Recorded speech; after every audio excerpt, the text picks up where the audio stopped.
Some residents speak out against the city's proposal to give up green space for home construction.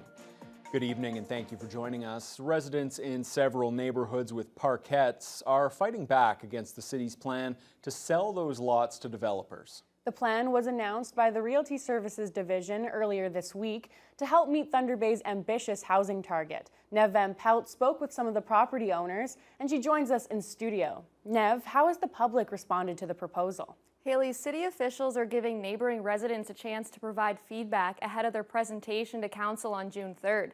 And they're already receiving a lot of backlash about some of the properties they plan to put up for sale. The residents say they don't want those green spaces turned into housing units. Back in 2017, the residents of Holly Crescent were confronted with a similar proposal to turn this parkette into housing. And after hearing their concerns about the plan, City Council chose to invest in the green space rather than sell it.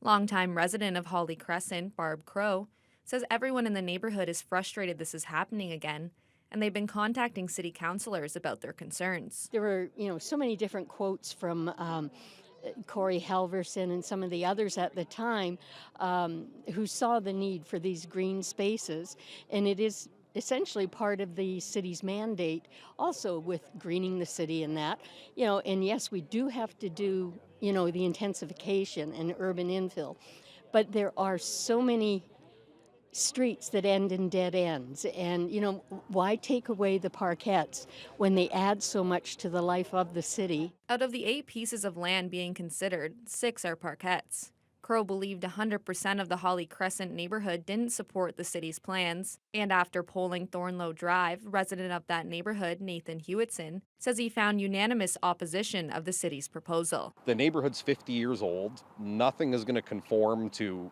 as they say, the built form of the neighborhood or its cosmetic appearance. It has environmental repercussions.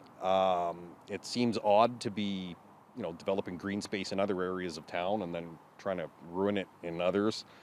And I don't think anybody's going to build anything here that's going to get anybody who's precariously housed out of that situation. Residents say the parkettes are a big part of their neighborhood's identity and are used by everybody. You have people over here, throwing a ball with their dogs, little kids, come and play in that, and it's used quite extensively. Often is used for access for the hydro property as well, in which people walk out there and then they'll come back here with their dogs and that. So it doesn't sit empty, is what we're saying. It's raining, there's kids playing here.